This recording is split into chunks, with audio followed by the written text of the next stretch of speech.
Greetings and welcome back to the Innervated podcast. This is episode number 5.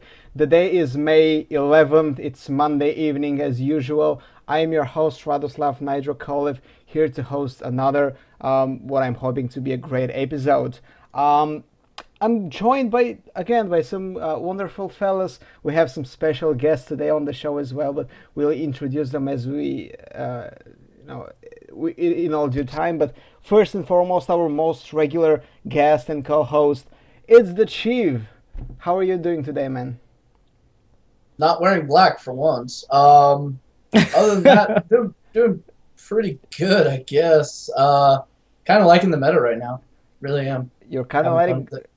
I am. I'm actually grinding through it a lot better than I was about 4 days ago. So I'm kind of happy about it. This is a big jump compared to your previous statement on the last show, saying that BlackRock Mountain is shit and whatnot. No. I just started making nothing but decks that counter Hunter and Shaman, and I was like, oh, hey, look at that! I'm instant 20 wins. Fighting the good fight. Yeah, basically. Right. Okay, so for a second episode in a row, we have the Greek serial killer and part-time Hearthstone player when he has time. It's Logan. How are you doing today, man? It's very quiet on the background compared to the last show when you were having like an orgy on the background or something. Like no orgy today. Yeah, it's gonna be a quiet show. So how are you doing today? I'm doing fine. I'm losing a ladder and getting pissed by RNG. The usual Hearthstone stuff. Are you playing Hunter against Chief maybe then? No, I'm playing Dragonlord. Oh, that's your problem. Yeah. I am fucking role-playing. Do you know that your stupid Druid Dragon deck that you gave me 2 days ago, I brought it to ladder and I went like 0 or 1 and then 10 losses. It doesn't work. You're a bad Druid deck builder. I did 10-1 with it, so you do something wrong. Yeah, well, yeah, it's variance. You got the positive end. He got all the rest. Like, all the losses you should have gotten, he got. Your deck is actually a 50-50. Yes! Actually, I think every deck is 50-50, right? Either you lose it or you win. Yes, wow. This is... Math, mate, math. A math. Advanced math. Advanced. Okay, and finally, we have super, very special, awesome guest. It's Noxious, back from casting the KPL. Right. Sharing his charisma with, us ugly faces and being all presentable and articulate. How are you doing today, Noxious? I'm doing good. I wasn't expecting to get on the podcast, but it's kind of a last minute thing, and that's pretty nice. I mean, Yeah. there's a lot going on in Hearthstone, so I guess we're gonna have enough topics to tackle. How did you enjoy the KPL playoffs this Friday? I saw you were in the Poznan studio of King Winner. Yeah, It looked really nice, at least on stream. yeah. The guys over there, the guys from King Win are actually super professional, and they're really friendly. So honestly, like that was the best part of the entire thing. Like the being in the studio with the guys there, they're like just super awesome. It was kind of a great final, actually. Colento versus Yeah. Life Coach. Too bad that we had Colento versus Firebat in the quarterfinals. I really wanted to see this as a final, but Yeah. those were good games all across the board, I think. Yeah, I mean, I was expecting Firebat to go to the finals, but I mean, when he played against Kalento, his rogue play was like a lot of the plays that he made. I'm probably either not advanced enough to get it, um, or he was playing around stuff that I couldn't possibly imagine. Because a lot of the lines of play he made were a bit odd. But the event as a whole was really nice. Like the players we had were just sick, all of them. Definitely amazing event. After what was 2.5 months of group stage play and playoffs, it finally came to an end. Hearthstone's first long-running league. But this will be a topic of another conversation. Quick starting with the news roundup from last week. First and foremost, Vulcan teased plans for an upcoming Hearthstone league, as reported by the Daily Dot. Vulcan, for those of you who don't know, is a fantasy esports side. Doing leagues for League of Legends primarily, and then also Counter-Strike and Dota. In the report, Vulcan apparently see Hearthstone as an untapped market, and their league is said to have a significant prize pool. Less than Archon's 250k, but still a sizable amount of money. We don't really know much about this league, in terms of format, but we know it's going to be something like KPL or Nvidia, in the terms of being a long-running league over several months.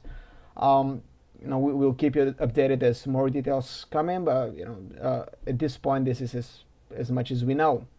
Other than that, the VIA game House Cup 3 player pool got filled up. We have a lot of all the invites have actually been announced, and the big name to watch is actually Hoy, the winner from the previous cup. He's joined by the usual suspects like Life Coach, Firebot, and Thais. But this is the chance for the young Dane to prove himself that his run in the last cup was not really a fluke. What do you guys think actually on this? Inviting the previous champion. I mean, it sounds like a logical move, and I think it's the best that Hoy can actually wish for, because he's not playing anywhere else. Yeah, he doesn't typically. I mean, I haven't seen his name around much recently. Of recent memory, besides VIA Game House Cup, I haven't seen him. So he's got to at least be happy about being invited to the second one. As far as whether or not that's the logical move, we've seen a lot of tournaments not do it. But I mean, it's fine. I think he hasn't played anything since House Cup. Basically. Yeah, I don't think so. He might have. He just may not have qualified far He enough. Or He tried to qualify for both Gfinity and VAR yeah, We have two Chinese players who will be going. Ice Fox and No Tomorrow, not really known, not really of the Tiller Celestial caliber or something like this, but certainly more Chinese players going to the international scene, and as part of the VIA Games' intention to bring the two scenes together. One other interesting qualified player is actually Stanislav Sivka, who managed to beat a Korean player in the losers final.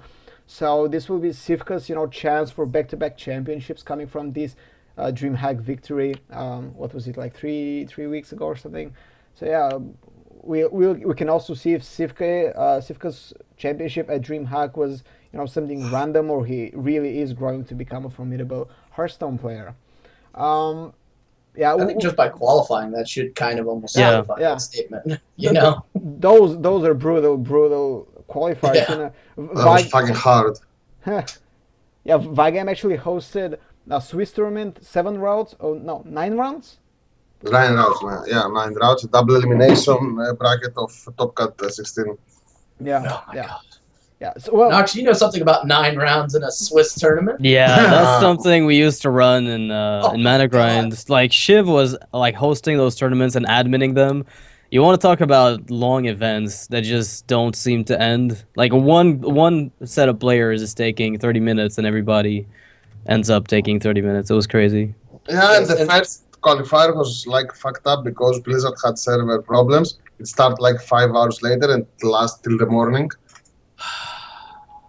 Wow. Okay. but then again, As time progresses, the same problems are still there. Yep. From beginning to end, it's still there. then again, this is everything we've wanted basically. Swiss into top 16 or top 8. This is something that Hearthstone pro players have been crying for basically since the scene existed. Stop Yep. with these single eliminations bullshit. No more best of threes. Just give us a proper Swiss round in a top cutoff. And props to Vargame. They actually, I think they went on Twitter to ask before they set up the first qualifier. They asked, okay, how do you guys want us to deal with this? I answered immediately that if they want to do it proper, they have to make it Swiss. And then basically all the pro players followed suit because, well, this is really the only The only logical way to do it. Yeah, Like I'm surprised not more organizations have been doing it that way. I'm like Mana Grind was the first tournament scene ever, like back Yep. when the game wasn't even released, and I'm still disappointed that very few people even know about it. Like nobody really goes back to look at how the tournaments were organized back then. As soon as Blizzard came up with their format, like the bring 3 heroes, last hero standing in the first BlizzCon showcase in 2013, where I was attending. That as soon as people saw that, they figured, oh, that's a good tournament format. It was shit. Like it was the shittiest was. idea ever. And Like everybody at Mana Grind's like, what the fuck is this? yeah, and like that just caught on for some fucked up reason. For an entire year, that's all we had. Like I'm still mind blown by that. But Do you think Conquest is better? And answer me, Yeah. just you think it's better? Okay. Yeah. I didn't want to derail the topic because we already No, had this don't. discussion, but anyways, Oh god, he's got so much on that topic. we're gonna make a Noxious special at some point in the future. Just to have him unload all right, this, right. All the rage. all the rage, all the concerns. Yeah. Anyways, continuing with the news roundup, Colento won KPL. We briefly mentioned this. It was a grueling 4-3 against Life Coach in the finals. He's already actually won $42,000 this year alone, which is more than he won for the entire 2014. And we are just in May, so if he wins stuff like BlizzCon and just casually, he might become the most winningest just casually. Just casually, just casually winning, the world championship. Yeah, Well, sure. Okay. yeah, I mean it's Colento, so he wins just casually. He doesn't really look, encumbered by beating people. It's just yeah. Whatever. Like you Yeah. asked him to give a speech. He's like, I played my best. Yeah. That's it. Like that's the entire speech. I played my best. I'm here to collect Alright. paycheck. Thank you. Hey, I've interviewed him in the past. He's probably one of the best interviewees in the most awkward way possible. He's like Yeah. he gives the best answers. Not like the Silent Storm interview at ESL Legendary Series, but Oh my god. That's a different type of awesome, right? Yeah, That is- Just it another is. level of awesome. Oh god. And Yeah, finally, Colento's just hard to interview. yeah. And finally, we have Keebler winning the Challenge Stone tournament over beating Trump in the grand finals. I'm still have to watch this. People have been saying this is an awesome event, but we'll get It to was. Challenge. I know it was. So I'm just gonna let you talk in the next segment because I only saw one. The first of the days, and then on Sunday my ISP decided that I don't really need internet for just because I need to take a break, so I missed the entire Sunday of Hearthstone. I really don't know how Challenge Stone ended.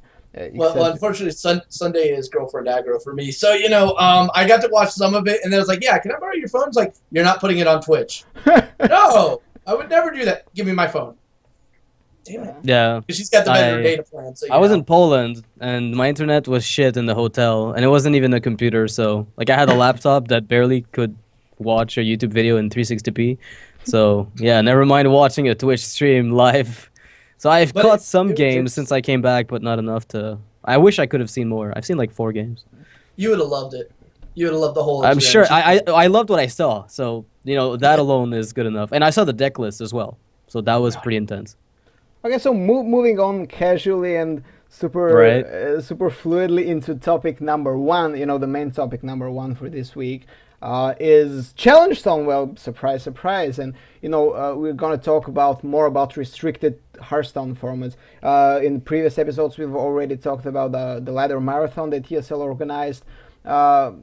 Also about the team brawl that Archon organized, but looking at Challenge Stone, it was quite a bit different. It was abnormal, not your regular constructed, but it was the closest to constructed we ever got. It was constructed with restrictions. So Chiv, I know we talked in the chat before the show, and you said that this was the best outside the box Hearthstone competition that you've seen so far. It was, because they were actually willing to take a chance at something. I mean, Mana Grind, we did limited tournaments. We did regular constructed formats. I saw other tournaments throughout the beginning of it that were saying you couldn't play like certain classes. Matter of fact, before the client was out, you couldn't play Druid for a very specific reason. Yeah, you weren't allowed to. Everybody Otherwise played it, and it was like, auto win. But then it all started homogenizing into the same exact thing over and over and over and over. We saw a little bit of creativity with, like the marathon and the brawl, but I don't even want to get into the brawl aspect because I kind of fell asleep during that. But here, this was actually really cool.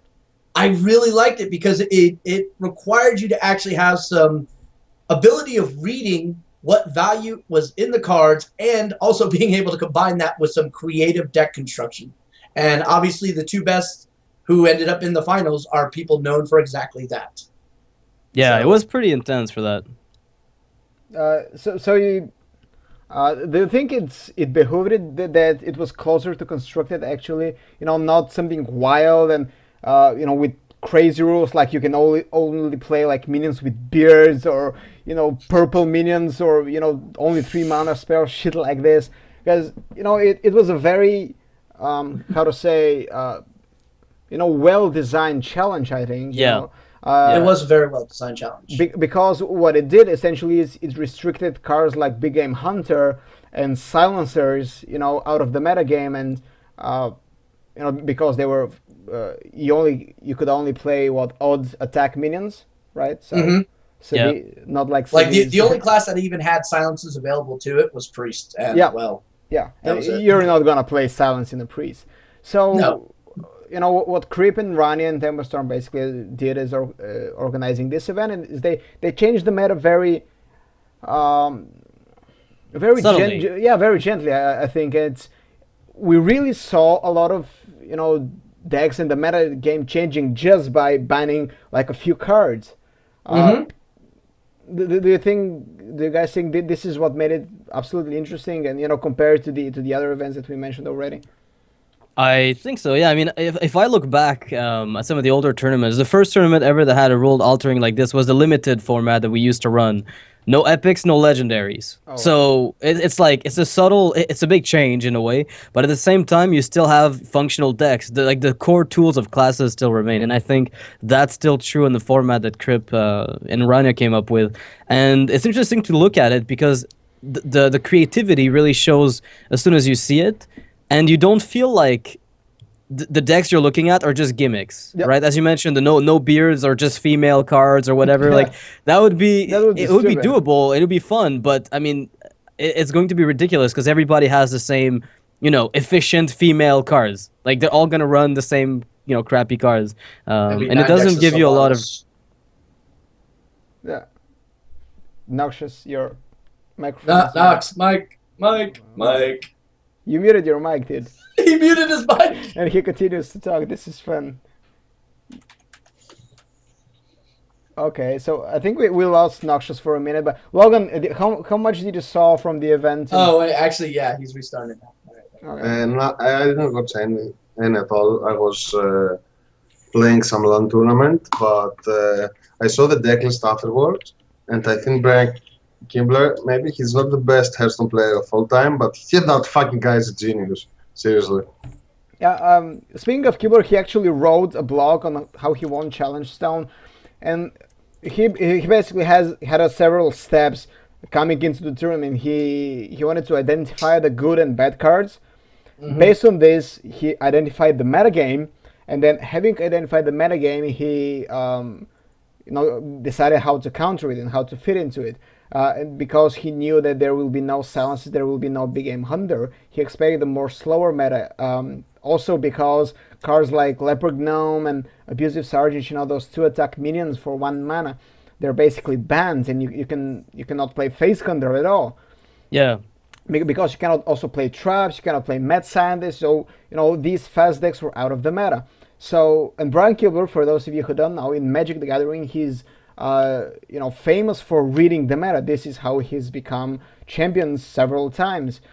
He knows what people are going to play, and in Magic the Gathering, this is a huge trait to have because of so many cards, and formats like Modern allow hundreds of cards, thousands of cards actually. So to be able to read into the meta is something very unique in Magic the Gathering, very important quality. So he was able to do it in the frames of the Challenge Stone, and this is how he became champion essentially. I think he played Zoo, Paladin, and what was it, Priest? Mm-hmm. Yeah. So Yeah. He also had a Warlock too. He had a It Warlock. can't be Yeah, Kibler Zoom. without Priest.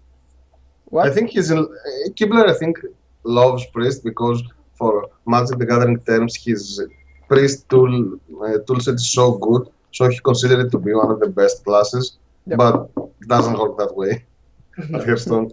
Yeah, it's sadly. consistently losing as we identify it. It's very consistent in losing. 100% Aggro Priest lose rate. 2016. Yeah, believe. I believe, man. We're getting the cards we need soon. We're gonna get that Shadow Priest with Shadow Bombers going. Like, I believe in it, no matter what people say. It'll happen. Yeah. Cool. Maybe not. Concept of aggro priest. It'll never work. Okay, so speaking of more about Challenge Stone, we mentioned that they went for a pretty, let's say, standard and gentle idea. Do you guys think that for next Challenge Stones they should go absolutely wild to contrast this? We mentioned some ideas like beards or whatever, but I think I like that idea with beards. Of course you do. But speaking of as a tournament, do you guys think they should try something wild, or they should keep into these gentle, mild ideas and make it more of a proper tournament? I think they actually have to stick with the gentle idea because, the more you try to introduce something that's foreign to any group of people, there's going to be some sort of reaction that is always negative. So if you keep it like a slight change from the norm that they already know, it's a lot easier for people to accept and embrace. And here, this was a minor change, but it worked.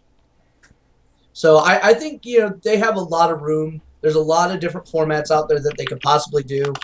So yeah.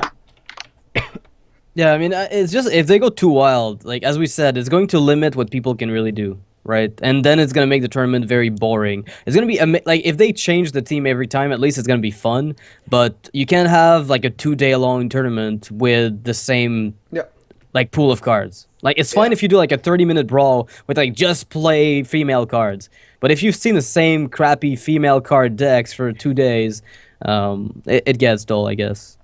Do you guys think that they should maybe expand the tournament in, let's say, in 2 phases, have like group stages into playoffs, and then just use 2 different formats for both? Oh man, that would be really intense though, to like split a gimmick tournament like this in 2 parts. It'd be like the Deck Builder Showdown. Yeah, pretty I much. don't even think it's a good idea to make again the same tournament. Make something new every time. It's better. Yeah, I think they said that they will be changing the rules every edition. Yeah, of course. Yeah, Well, I hope so, Tablestorm is at doing least. it. Tablestorm is doing it right, man. Seriously, they do it right. They keep people interested in that stuff. They could actually take the rule set they had this time and just reverse it, and it would still work, but yet be slightly different. So you would not see any sludge belchers, but you'd see all the silences back. Okay, let's theorize what would this meta be like. Would it be super aggro? Only No. even attack minions and odd, like even attack Spells? Even minions. attacked minions and odd Yeah, cost I'm spells. playing Face Hunter all day, dude. Yeah, but you cannot play traps. I can play Animal Companion, and I can play my bow, and I can punch you in the face with Glaive Zuka, Worgen Infiltrator, Lepronome, Abusive Sergeant, and all the other possible Wolf Rider. I don't know, just pick No, one. you can't use Wolf Rider, I can't. Okay, let's. Just, I could Arcane play Golem, Leroy Arcane Golem. Jenkins. Yeah. That and Arcane Unleash the Commander makes a Hounds. comeback. I'm not playing that metagame. I'm sorry. And Like- the other guy cannot play Antique Hillbot or Belcher. yeah, and Belcher. Yeah, it's a good game. Like there's no way you win. Okay, so But the Voodoo one thing I Doctor like about metagame. one thing I like about this format: no Force of Nature combos. Oh, bro. what? Yes. Don't kill my fun. No Fawn combos. Well, that was actually enjoyable to me. Okay, let's play a little game then. Each of you will design a challenge for the next challenge stone. Just a subtle one, nothing too fancy. Let's start with Noxious because he's the guy who invents stuff. Okay. I'm gonna forward this. You to can't Ronnie after. play any card that costs less than 3 mana. All right. And the maximum amount of attack a creature can have is 3. Okay. Chiv. I'm gonna say no card with the letter A in it. What? Oh my god, this is you can't. Can you even make a deck with those cards? I guess Yes, you Hex. can. Hex, Lightning Storm, It's Lightning Oh, Bolt. it's all shaman, man. Yeah, oh, you that's it. sneaky bastard. You sneaky bastard. Logan. You mean Shmen? It's Shmen, right? Sh- It's sh- yeah. You can't no A's. True. It's true. Bisham. Actually, God. pretty- Grrbsn. Oh, what language am I speaking? Logan. I played just Death Rattles, 30 cards of Death Rattle. Only cards that have Death Rattle? Yeah, I don't And for think there's enough spells? cards to support that. Yeah, there is. Oh yeah, more than yeah, enough. more than enough. You're gonna see some stupid stuff. Reincarnate Shaman is back and Fang Death, right? Yeah, Faint Death. Oh man, Fade and Hunter. Oh, It's gonna be just. yeah. I just want to see Highlander, man, because we've been talking with Chief so many episodes. I just want to see Highlander. Oh, Please. I agree. Amazing. Please give us a fucking Highlander. I would watch this all day. Yeah, me One too. of- One of any card and max 2 legendaries. That'd be Yep. brilliant. Yeah, It's the one thing I've been like we've talked about that, the Shiv and I, a while back about Highlander, like having a legendary as your hero. Like you can use if you're Nat Paygold and you get to draw cards every turn. Stupid shit Really? like this could really be fun. What I'm curious about is what happens when your hero is Major Domo Executus. Do you just about turn this? into Rag? Like what a What happens shitty if your legendary. hero is Millhouse Mana Storm? Rest in peace. You're dead. At the start of your turn, give Force of Nature Savage Roar to your enemy. And if you're Sylvanas, when you die, you take your opponent, thus he dies. Yeah, very useful. I guess every minion that dies works as Sylvanas. Yeah. I don't know. It's just like there's so much stuff that they could do in this game. Like Blizzard initially emphasized like fun game modes, and the fact that Hearthstone was casual, and then eventually in Magic Ryan back in the days they kept saying no, we're not sure about esports. Esports is not something we're really interested in. We don't really want to push it. We'll do what the community wants. Then next thing you know, well, community wants it's esports. just esports and.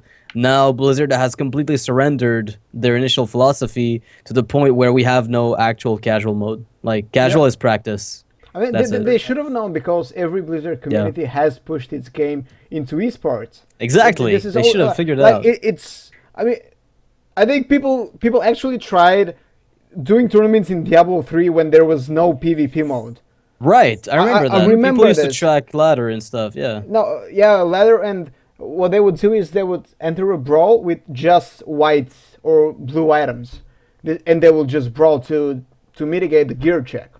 Yeah, the crappy brawl system that they have. Yeah, yeah. Right? Yeah, because they don't even have arena yet. Like, it's still the same crappy brawl system. Yeah, so people made tournaments in Diablo 3, which is the least esports game that has ever been made.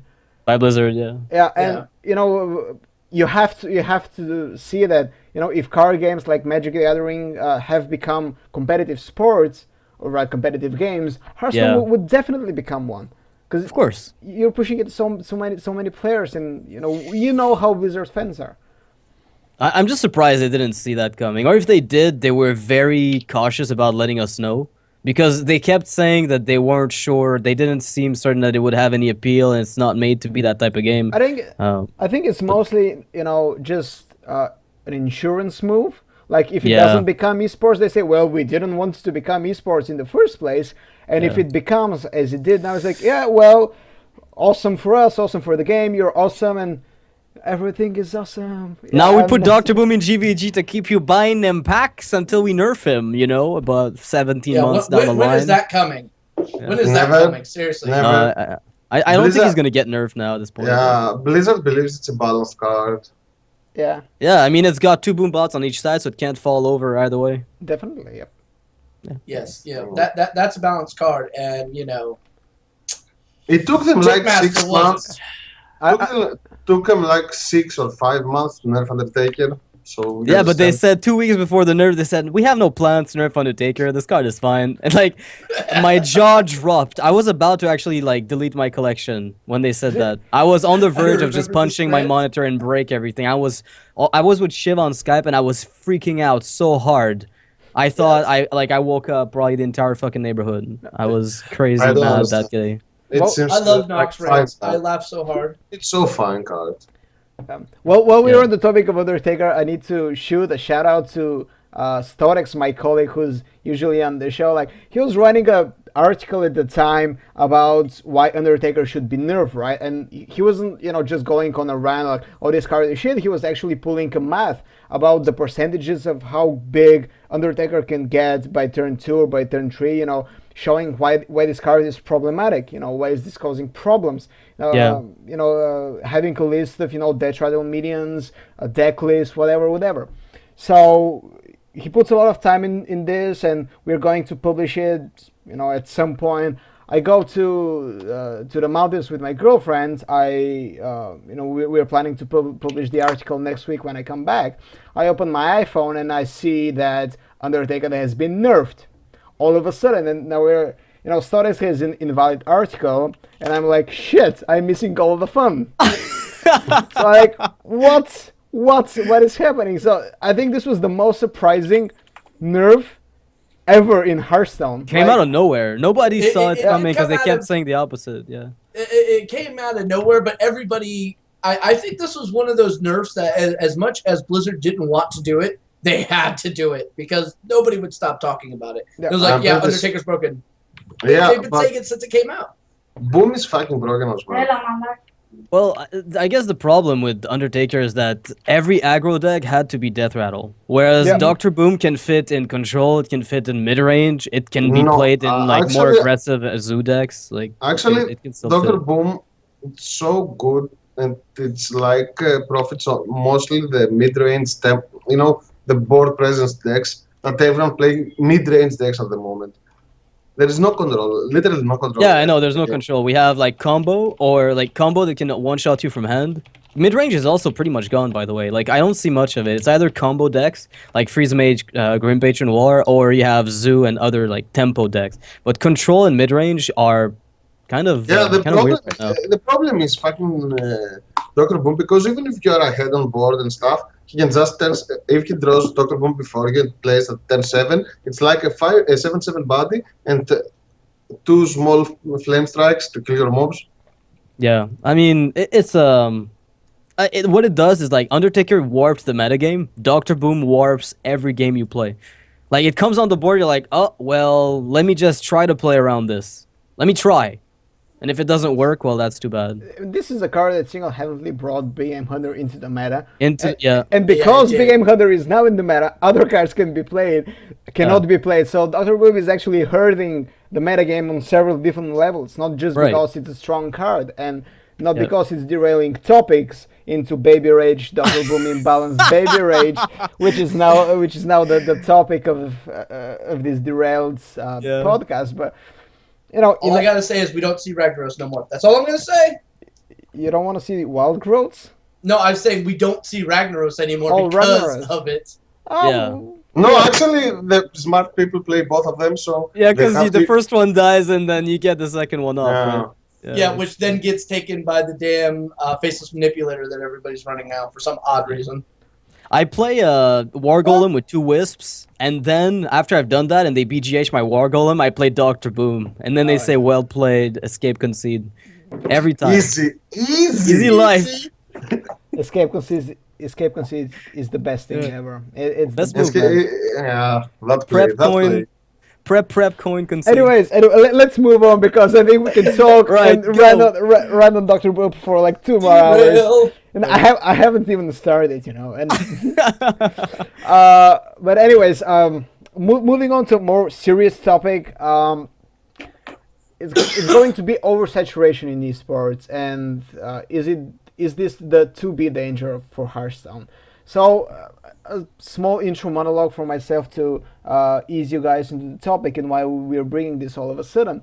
The reason, in fact, is the aforementioned Vulcan League, which is said to be coinciding with the Archon League. And when these reports are out, you know, me and my former colleague and now Daily Dot reporter in column Leslie, we expressed this immediately on Twitter, saying that, well, the bubble might be bursting very soon. What do we mean by that? And it's oversaturation is a problem that has affected multiple esports in the past, right? It's not something new. The way it crawls into the game is it's usually in its mid years, so like maybe 2 years after release or something like this. It basically targets you know, growing esports. So in 2013, 2012, this was StarCraft 2. A year later, this was Dota 2. You know, these esports that start to acquire a growing number of fan base, and more tournaments start being put up to satisfy this growing base because sponsors want money, sponsors want exposure, and you know that this is the easiest way to do it. And as I said, this has happened a lot of time in the past. Just to give you an example, in 2012, you know, the first major oversaturation in esports, you know, StarCraft had 43 premier events. 43 premier events. Now, as I said, premier events, you know, I mean the big offline tournaments with big prize pool. So for almost every week in the year, we had a major tournament. This is excluding all the, you know, the online invitationals, so smaller offline events. You know, I think the number is above 100 if you put it all together. Same thing happened in Dota 2 in 2013. They had, I think, like 30 majors. CSGO is now the esports of 2015. I actually had, you know, our lead editor for Counter-Strike count the events, and he said that they've been having a major LAN each weekend, and by now, you know, the important events for the tournament is around 60. I have 60 big events, you know, online and offline together, and it's just May. May just started 2 weeks ago. So this is a problem, you know, that viewers actually might not consider, because the average viewer looks at these numbers and say, hey, more Hearthstone or more Dota for me, but you know, this is actually a problem for the players who participate in these esports, because not really everybody can follow this stacked itinerary. And when oversaturation comes, problems start, you know, reoccurring. You know, players not being able to attend tournaments, they start declining invites. Their form drops because they don't have a time to practice. They need to travel or play in every tournament, every qualifier. So it's something that damages the sport and the quality of the sport as a whole. So obviously, Hearthstone is not in this quite in this state, yeah, but I'm bringing this up. Yeah, I'm bringing this up. It's close to it. Yeah, It's getting there. I'm saying this. The seeds are already planted, and you know, I'm often a negative prophet, but at the same time, I'm usually a prophet that's right, and it does sound like an imminent danger, and does sound something that will, you know, happen in 2016, if not this year. You know, a big sign for this is having two overlapping long-running leagues. So these leagues will overlap and run together for several months, and this will be on top of offline tournaments. This will be on top of online tournaments, invitationals and such, on top of open qualifiers for, you know, these formation tournaments. So there's there's already a lot of content being put up, and if the signs are true, if if you look back at StarCraft 2 and Dota 2, we do see that there's a lot of similarities between how these esports ended up. Now, we're going to bring up, how oversaturation is being dealt with in different sports and what is the best thing to do in Hearthstone. But I want to start the discussion with Logan because he's a player. Do you think that Hearthstone is approaching this stage? Yeah, As a player, how encumbered do you think you are in terms of competition? at the moment the competition is so much with so many tournaments. Even small tournament that awards you with Blizzard points are tournaments that you have to participate, and we don't have time for qualifiers. No, we can't play all of them seriously. So people drop out. Colenda, for example, didn't accept the invite for Vi game because probably he have something else to do, some other tournament at that period of time. In Yeah. general, I really dislike the amount of tournaments played at the moment, and they overlap one with the other. Even the tournaments that game week, like Marathon and the Brawl, Yep. was at the same time and fucked up the viewership and stuff. Yeah, it's. I was going to say that this is starting to overlap on qualifier level, and this is where it usually starts. On minor level, minor tournaments start to overlap, and then as more and more tournaments start appearing on the scene, there are overlaps in the big majors. Actually, if you look at 2012, I think it was there were in StarCraft 2 there were multiple big events that happened on the same weekend, so people couldn't watch everything they wanted. And this is If you split up the good players and you get more mediocre and more bad players to a tournament, because there are three tournaments running at the same time, the quality drops a lot of the tournament itself, let alone the overlap and the viewership. So it's something I really dislike. Yeah, I mean, I'm not like personally when I look at the amount of players that we have on the competitive scene, for instance, there are a few names from ladder that I think should be making it to tournaments. Like invitees, definitely. They're really solid on ladder. You see their names up there, but they're nowhere. And their only goal right now is to get BlizzCon points. But I mean, that doesn't do anything necessarily. It doesn't guarantee that you're gonna get into visibility suddenly. So I feel like even if there's an overlap, and that's a huge problem. I think I was talking to Monk about the bubble burst, and I was like, I think Hearthstone's bubble is gonna burst in the next fucking year. Like Yep. I think it's getting there. I was telling Monk that, and I'm to the point where I'm super worried. But either way, the overlap issue is one that I think could be solved if we had more people who are highly skilled suddenly get visibility, because there's a fuck ton of players out there who just don't have any exposure. Like a lot of them who are sick but just don't have any exposure at all. Yeah, because I think this is actually Hearthstone's biggest, best quality.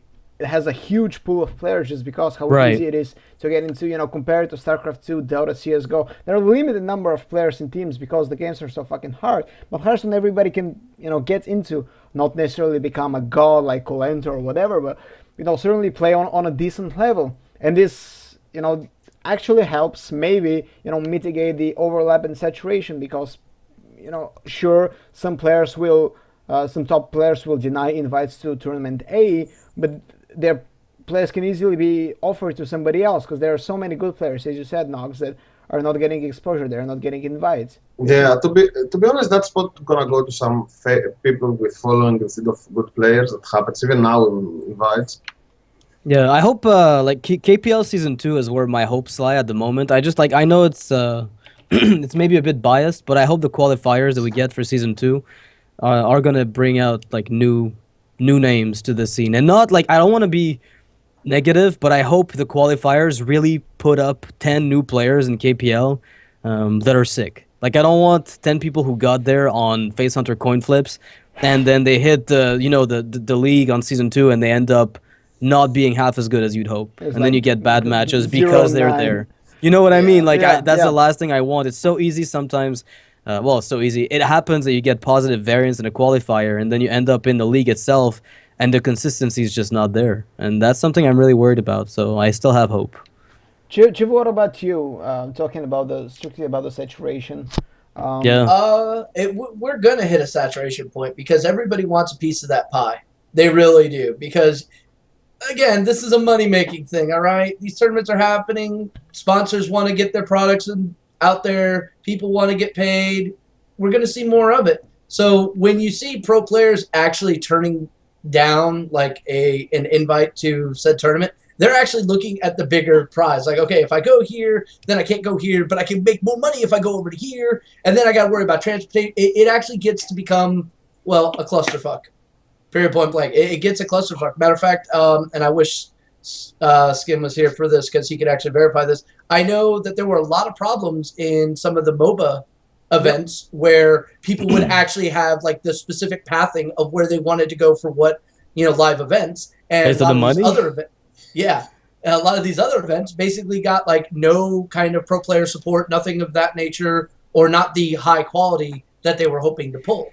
So there is going to be that problem, but I think you're going to see like a lot of these little one-off events here and there, but probably not many that are going to keep reoccurring without like some serious like infrastructure support, like we see with Maya Games and DreamHack and things of that nature. So I don't think we're going to hit that bubble quite yet, but it is coming in the future. I definitely see that. Yeah. 250K tournament from Archon is Insane. something that actually, no, it just scares me because it puts Blizzard in a really uncomfortable position for BlizzCon 2015. It forces them to up the antes even further, which creates the bubble even, an even bigger bubble. I'm still not sure what the idea is to do. I don't even think I don't know. I don't know if Hearthstone is worth 250K prize pool. I've yet. heard Like it boggles my mind. It's not confirmed, but I've heard from sources that it's going to be a team league actually. Yeah, I mean, I have been invited, so like I have some info, but I'm not going. By the way, like I'm not interested, but it's just kind of it's a big prize pool. Like just looking at the prize pool itself, it still makes me wonder how that came about because that's a huge step up from anything we've seen, like anything at all. My fear is that, if people are going to try to push the money boundary too much, Blizzard's going to either A, have to up their game in their prize pool, or B, they're going to actually have to change their rule set for dealing with tournaments to where they're going to start putting hard caps in there. And I don't think that's going to be good for anybody. They can't do that. They can't. Unless you mean like they're not Blizzard, recognizing they can do whatever the hell they want. I mean, they're not going to recognize the BlizzCon points that are not obeying those like prize cap rules, right? No, I mean they can do whatever they want, and it's an illogical fear, but it is one that could happen. Yeah, I don't know. I'm just afraid that like everything that's not like because Archon pulls off, let's say 250K, then the next event feels pressure to put at least 50K, and then a lot of people stop making tournaments because they say our prize pool is too small, so this is not worth it at all, and they're not going to pull any attention, as you said, from the higher players. So it's just like a snowball effect of, hey, nobody attends my tournament, why bother? You're actually talking about an anti-saturation effect here because there's going to be less because people are not going to have enough money. But there's still a crap ton of tournaments that could be like the people with a lot of cash could organize 20,000 of those events. Like those who have enough to throw 250K at a tournament, they could organize 10 of those. Yeah. So you could still get oversaturation. Like you got multiple sources investing a tremendous amount of money in the scene, but that pushes away the smaller players. Like it just consolidates, I think, some of the bigger names. Okay. Speaking of obviously oversaturation, still. It was cured in different tournaments differently. Okay, so StarCraft and League of Legends are basically the most noticeable examples. They both have organized leagues by the game developer. So this is one of the reasons why League of Legends never suffered from oversaturation, because writers were very quick to get involved in their own esports. They said, okay, we're just locking you down to this league, we're establishing a schedule, and we have a broadcast day every day of the week, Monday to Friday or whatever. So there's no overlap of tournaments because there's one official league. These official leagues have official play days. Everybody knows what's coming at any point of time. This happened for StarCraft 2 in 2013. after basically we saw what happened in 2012. I mentioned this already. There was like a huge overlap of events, basically a clusterfuck of competition. So Blizzard stole from Riot's book and they did their WCS. So these are two examples of relegated ongoing leagues that helped cure the oversaturation, because Right. they became the tournament to follow. Every other tournament was tier 2, so you could follow it, but it was not important. So I've spoken to many players, colleagues, whatever, and I don't think we are getting a relegated league anytime soon in Hearthstone. Nope. To the, No. I don't think so. No, that would be a death nail. Why would be a death nail though? It'd be good, but I'm just surprised that if Blizzard would ever do that. Because I also think it's going to be good, but Chiv appears to disagree with me. Okay, so let's look at it from this point. All right, so you regulate everything, right? Everything has to be within this structure. Well, you already got establishments outside such structure before it's ever in, and they're all going to try to get in to get those occupied spaces. Not everybody's going to get in. Sure. Smaller things like maybe Seat Story or the Battle of the Best People, they're going to get asked out. That is not good. That is not good at all in my book, for multiple reasons, not any of which that are self-serving. Okay, minor. But to me, that's exclusionary. And one of the things that's helped Hearthstone grow is the fact that everybody had an opportunity to run their own tournaments. And they were. In the beginning, everybody was running their own little tournament on like Monday, Tuesday, Wednesday, Thursday, Friday. There was actually a point where every single day of the week, before it started really taking off, there was a tournament you could play it. Some had different formats, some had different what. Oh, you still have them. You still have them, not nearly as much, by the way, but it actually helped build some of the original pro-level players that were out there, because they were going about this. This was before any kind of corporate sponsors were coming into the mix. Now you got money coming into it, you got sponsors and all this, and so I could see a little bit of a need to regulate it, but I still feel that you're really going to hurt the non like top big money production guys, and I don't think that's good. Then I think this is the natural evolution of a game. You start small with grassroots tournaments, then you move to the mid-years when it's like dog eat dog between the sponsors, because this is what's happening with Hearthstone now. Companies use it as a promotional tool to there's no beating around the bush about it. Kinguin is using it to promote their site. G2A is using to do the same. Dollars. Everybody's using Hearthstone to promote their brand. There's nothing wrong with it, because from some of these organizers we're getting good content, from others not so much. But and usually if you follow esports, the natural third step is becoming official. Becoming this serious esports where it's the big players league. It's Blizzard with the DreamHacks and the VIA games and the ESLs in cohorts, and they're building a structured event just because this is what a sport looks like. Well, I do think that's probably going to end up coming. It's not something I'm really going to think is a great idea, but it's probably going to come, especially with media coverage from like ESPN now going to like Heroes of the Storm for that one thing. We might actually see. Yeah. God help us. Hearthstone on ESPN. I think I would laugh so hard. Please don't have anything on mainstream media, but this is another topic. So yes, I know you're afraid, and I know that you disapprove of it, because I know your your roots as a tournament organizer, and I can understand that. But I don't like any regulations that I don't make myself. Sure, but there's already examples of people trying to establish these long-running leagues. Looking at Kinguin and Nvidia, they all have the plans to this becoming a multiple season thing. So essentially, what WCS is for StarCraft 2 and LCS is for League of Legends. You have seasons and players change. Logan, we kind of left you out of the conversation, but I know you followed StarCraft 2 for a long time. Yeah. Why are you laughing? StarCraft's the best game ever made. No. What? I love StarCraft. First of all, you're wrong, because the best game ever made is Brood War. Yeah, Brood War was still probably StarCraft. Still StarCraft. Still StarCraft. Right. Okay, having followed StarCraft for a long time and obviously playing Hearthstone now, what's your take on this? Like, I would like a league the way Blizzard did with StarCraft, but I wouldn't like a league like League of Legends. When I think Riot did one of the worst uh, decision ever to lock their players for a year's league, a 4 month league, which is a split. I believe they should be able to play whatever tournament they want. But StarCraft system is awesome because you can have like 64 players, 32 at Premier League and 32 at the second, the Challenger League, that gets some standard monthly money out of it because they get the Challenger League gets some as well, and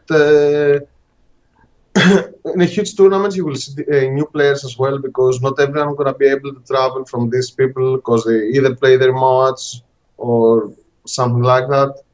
I really love the way Blizzard did it on StarCraft. It was way too late, in my opinion, but they do it correctly, and I think would help a lot Hearthstone as well because people gonna have to prove they're consistently in a league instead of showing some 3 wins on a best of 5 when they get invited to the top 8. Because at the moment, 90% of the invites either lose or they just win 2 best of 5s, and they end up at top 4. But honestly, they did nothing to get there. Do you think that such league will actually help, oversaturation, tone it down and stop it in its wake? I mean, it's in its inception. Like, if we have a regulated league for Hearthstone in 2016, do you think this will, maybe normalize the tournament schedule and give players something a fixed itinerary of what they play, where they play, and what each game matters. Instead of having this soup of tournaments every week and you don't really know what's happening. Exactly. I believe that will help a lot because people that are, as let's say, at the Premier League won't be able to play all the tournaments out there. So new people that are equally good as this player gonna have a chance to show themselves there. Yeah. I mean, I'm thinking about like the way you can mitigate oversaturation, perhaps like going out of like adding new league systems. You could have different tournaments for like Challenge Stone is an example of an alternative type of game to play. But like I look at MTG and there's modern formats. You have Type 1, you have Type 2, 1.5, extended, whatever, name it.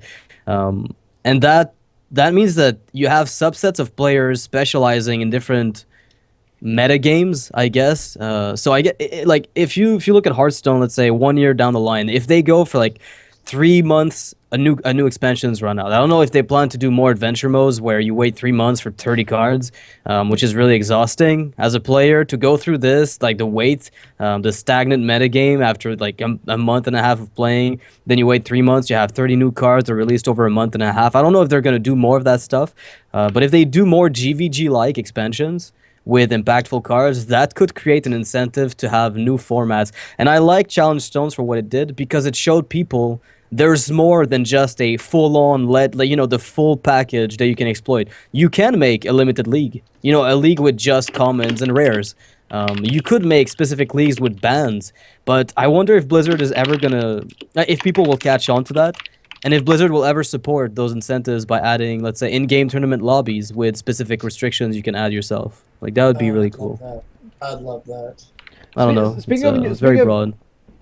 Speaking of new cards, I think this is actually the most effective way to battle oversaturation in Hearthstone terms, right? Because when a new expansion is released, you want to see as much from it as possible. Because I remember when GVG launched, it was all the rage. The first tournaments that were held after the GVG release were so popular because, well, what are these guys building? And the first week it's absolutely chaos and nobody really knows what he's doing, and then the metagame changes and slows down and establishes itself over time, and then by the time you get bored of it, a new expansion should come. And yeah, that's what I'd like. Yeah, and if Blizzard actually are smart and Blizzard is not smart. First of all, yes, we all know this, but if they choose the smart way to do it and release GVG only expansions, which will never happen because we know they want to make more adventures because money. Sure. But if they actually release new cards on regular intervals, this will not only bring freshness to the game, this will combat oversaturation effectively because you don't care that you have so many tournaments when new cards are being played. You actually want to see as much as possible. And this is Right. also helping the players who, they get more chances to test these new cards in new environments and as many tournaments as possible. Yeah, but if you have a tournament every 2 days and a qualifier every 2 days, when you will find actually the time to test all that shit? Yeah, that's also a problem. If it's your job, maybe. I don't know. The thing is, like, I look at it from a different perspective where I think a lot of those players, at this point, it's their job to do this. Where some people who like are topping the ladder, it's not their job to top the ladder. They just happen to top the ladder. But if you're on a team and you're getting paid a salary, there's a different, like, if Yeah, you but- play to an event and you play, let's say, best of 5, that doesn't take you 8 hours. Like, the other 6 hours are you experimenting, if not more time than that. And your salary is definitely like above average as a pro player in general. I'd say in an actual team if you're having good results. So when I look at the time constraints, I understand perhaps the limitations that you might feel as a pro player, but I think it's a part of the job you're taking on once it becomes more than a hobby. Yeah, it's you have time to do that, but the problem is that you have to do so much stuff. You have to play tournaments, you have to play qualifiers, you have to Yeah. play on ladder the already tested decks because your fucking rank on ladder matters a lot, and Yeah. you have to practice for all this, and you have to test new stuff. Sometimes you don't have enough time for all this. Yeah, of course. I mean, it's not like you have to do another job or something. You just don't have enough hours in a day. In a day, yeah, you have to sleep, you have to go out, you have to eat, you have to do something. Well, you don't have to go out, but you have to do something else. Who goes out? Yeah, Who goes out? honestly, like I went to Fight. Poland and I was like, what the hell is this? What's What is this? Yeah, I Real think lifers, basically, man. I think oversaturation actually hurts the likes of Logan and this crew of Hearthstone players that don't Yeah. really get automatic invites because Exactly. as you said, Kulento will get invited to anything, deservedly or not, and this will leave him. It's not this topic to talk about merits and deserving invitations, but. As you said, now Kulento gets invited. He plays 3 best of 5s tonight, and he has all the other time free for practicing or for laddering or what have you. But the guys that actually have to compete To get there, yeah. to get there, yeah, I think the oversaturation will actually kill them. Yeah, Will I mean, almost when ensure I them. get an invite, I freak out. When I got invited to a few tournaments over the past year, and I just literally don't get it. Like, what did you not see? Like, did you see my interest? Have I tried to qualify? Have I done anything? Like, why am I getting invited? Like, I'm the least competitive player in this entire scene, and I'm getting invites to tournaments. Like the 250K no Archon League, they should have never sent me an invite. It makes no sense at all. Like, what if I go there and I if you're happen to famous, win? You have following. That's No, enough reason to run. I get it, but it makes no sense because Yeah. if you're looking for a high quality tournament as far as the gameplay goes, you don't take on me. Like, I can commentate, I enjoy analyzing the game, but I don't practice. I don't even ladder. Like, that's how much I'm not fit for these things. So when I get an invite, the flaw in the whole tournament structure just sparks up automatically, and I just kind of get desperate that it won't ever stop. Yeah. I don't know. Are there Just a any gripe I have. Are there any pluses of oversaturation? Because moderate oversaturation, I think, actually helps for tournament organizers to step up their game because there's competition and you're always, and incentivized to create new formats, up your production value because Yeah. when you have more competitors, this naturally happens. So, is there anything else, or is this actually the case with what I'm saying? What do you guys think that is getting a stacked tournament structure can actually have a positive effect? Chiv? Well, the one thing I will say is there's a lot of tournaments that you can easily differentiate by the total prize pool that they have. Like, you'll see some of them where it's like 4,000, and you'll still see some really well-known players in there. Then you'll see these big 10, 25, whatever, they get up to 250K. So by having a lot more of the little smaller tournaments, you'll see a lot more of the really good players come out and shine. And this is how they're going to get noticed and exposed. It's probably the only way Logan's actually going to get invited to a tournament. But I had to do it. I'm sorry, man. I love you to death, but I had to take a shot No at problem, you. bro. No problem, bro. I'm gonna You know. kill you in your sleep. Oh, he always wants to kill me. I just queued him from a tournament once already, so. It's like Greek, so it's I'm gonna kill you in your sleep. And feed you to my goat. Yeah. What the fuck, dude? There was an orgy of goats. I was promised an orgy of goats when I came here, and I did not see it. So I am up until this point. I have to say this podcast has disappointed me.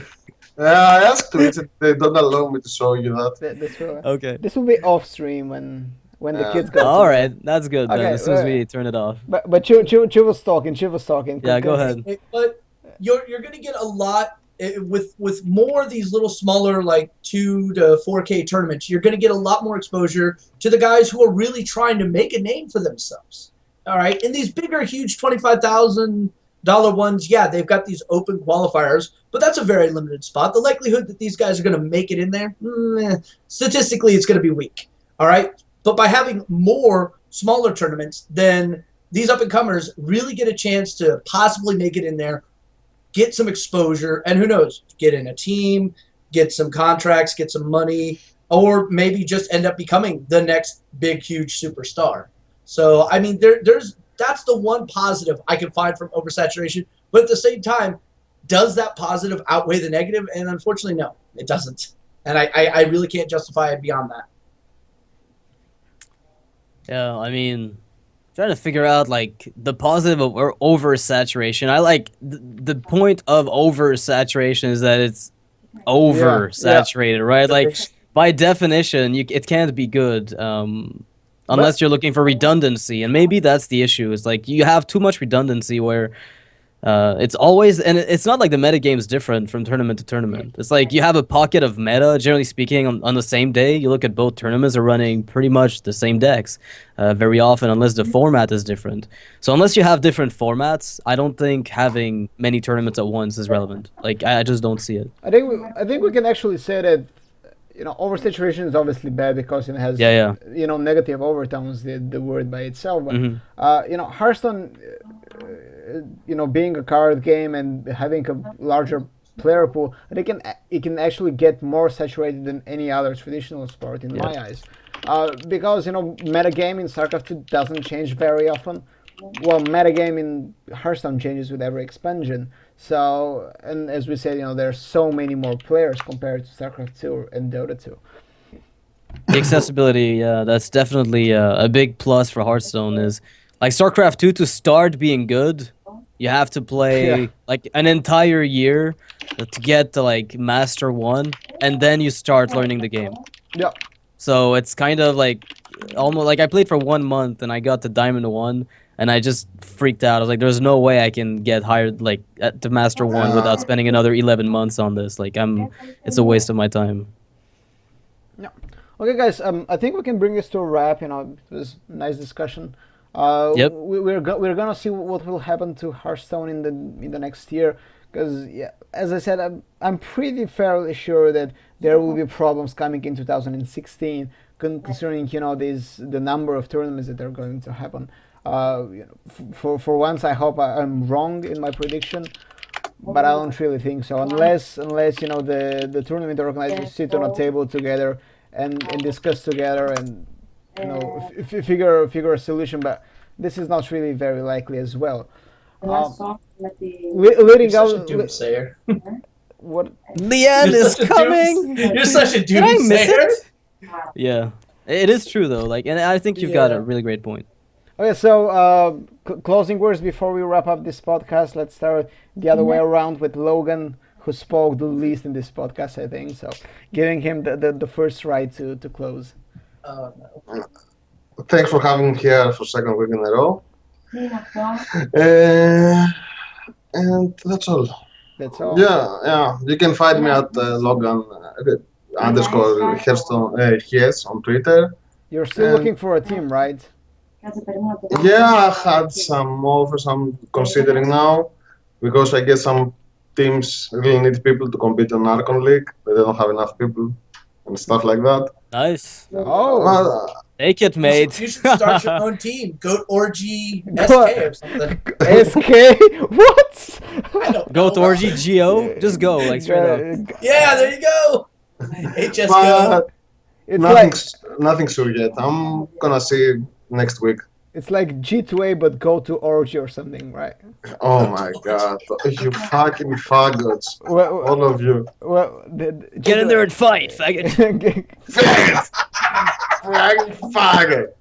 Okay, because some people will find this offensive, and I'm sure they will be right. So moving on from Yeah. I meant no offense, by the way. Yeah, like, really, it's- genuinely. I did. and because you do, let's continue with you, Chief. Final words to the God. camera. Please keep it sexually Neutral. correct, neutral. 'Cause- Okay. All right. We're gonna have more Mechatorx Workshop coming up in the near future. That's it. Right. I'm gonna be the shill. I'll be the shill. I'll sell Yeah. out like a little bitch. Yeah, actually, I'm gonna follow up with We just finished the first adventure mode of Mechatorx Workshop, and we're probably gonna have a ton more newer episodes of like the normal type. What are you Coming out building soon. next? You finished Zul'Gurub, right? Last time. Yeah, we did ZG. Next, we're not gonna touch adventure mode for a while. I think it's a process that's very stale. You know that everybody wants Ulduar, right? Because Oh God, yes. Yeah, but there's like we had GVG, so I don't even know how you go about doing that. Like they ruined Ulduar by making Ulduar. GVG. Like they just killed it. There's no way. Like I imagine this is the headline of the podcast. They ruined Ulduar by making GVG. It's Fuck it. Let's just do Razorfin downs. they really did. No, bro. no, seriously, why not Razorfin Al-Kiraz? downs. Al-Kiraz was like one of the best instances. AQ is the best. It's got to be the next. If it's not the next, I'm gonna freak out. AQ20 and AQ40 in there, so Yeah, and you Okay. have Yeah, to that makes grind the for most sense. Skyrblade to Okay. enter the adventure.